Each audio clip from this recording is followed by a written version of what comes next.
उमेर त 84 पुग्न आँटे अहिले 80 81 82 भए 82 हुनुभयो है बापरे देखाउ देख पैसा दिने 82 वर्षमा पनि ठङ ठङ हिँड्नुहुन्छ है अब 82 मा भर्खर 2 दिन त छ हजुर हैन 82 वर्षमा पनि पुरा चपका ब्याग लिएर एक्लै हिँड्नुहुन्छ त त्यति तगडा है तपाईको दाँत देखाउनु त एकचोटि अगाडिको मात्रै गिरेको छ है बाँकी यता त बाङ्रा त छ नि आगुन वैशाख दिन उता 84 लाग्छ 84 है लाग्दै वैशाख 64 दिन 84 लाग्छ 64 दिनको हो त लाग्दै 100 सालको हजुर अन्त त्यो अब अहिले 80 81 82 पुग्ने 84 आगुनको वैशाखमा दिन 84 लाग्छ 84 है बापरे अहिलेको हाम्रो मान्छेहरू त कहाँ 84 वर्ष बाँच्छ त नि हाम्रो गाउँमा त एउटा पनि बाँचेको छैन 82 बाट कटेन कोही पनि म मात्रै बाँचे मैले छैन यहाँ कोही यहाँ पनि होइन हजुरले के खानुभयो त्यति साह्रो यति लामो यो अहिले भाइ पनि अन्त एउटा दाजु छ है त माउली दाजु हजुर ऊ चाहिँ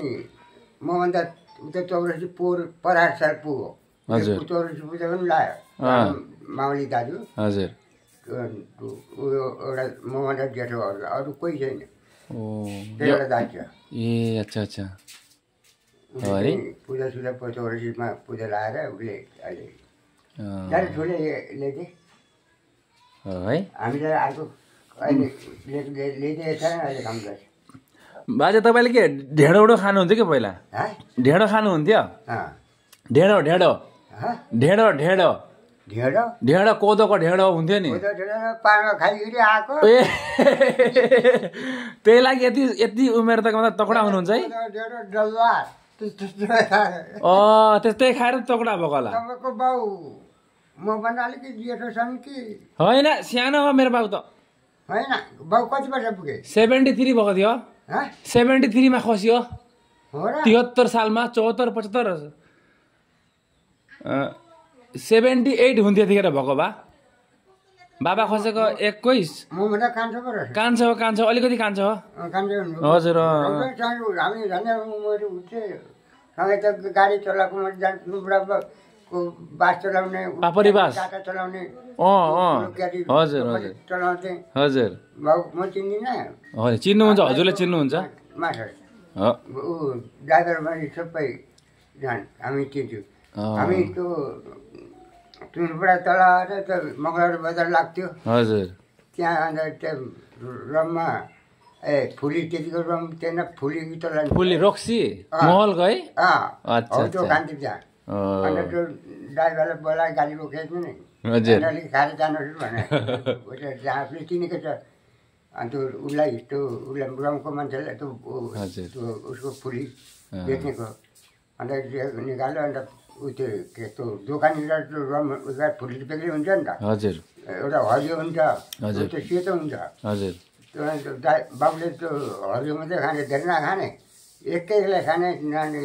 हिँडिहाल्ने ए मेरो बाबालाई कहिलेबाट चिन्नु भएको तपाईँले जवानीमै 20-22 वर्षदेखिको अच्छा म 25 वर्षमा म आसाममा आएको 25 वर्षमा है घर गएर आमा बाउ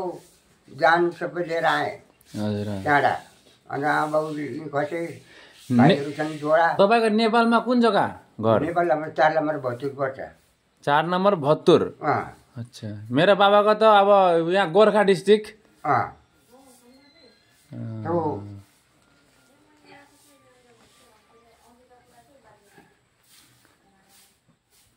अहिले त आउजाउ छ कि छैन बाँचेको नेपालमा त्यो छैन अहिले म धेरै वर्ष पनि नगएको धेरै वर्ष भयो है अहिले कम 70 वर्षमा गएको थिएँ त्यहाँदेखि गएको छु ए अच्छा उहाँको माटोबारीमा भाइहरू गएर बेचेर आयो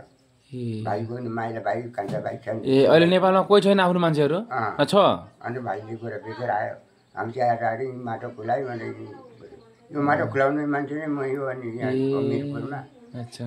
मैले पास आइकन खोलेको यो 9 माइलको टङ्करेश्वर पनि भन्दा नि त्यो हजुर त्यो बुढो हजुर बुढा त मऱ्यो अब त तारेकोमा र म तारेलीमा थियो ऊ पनि मऱ्यो होला मऱ्यो कान्छा छ होला त्यहाँ छ हौ त्यो तर कुमारले हामीलाई माटो मलाई माटो दिएर मैले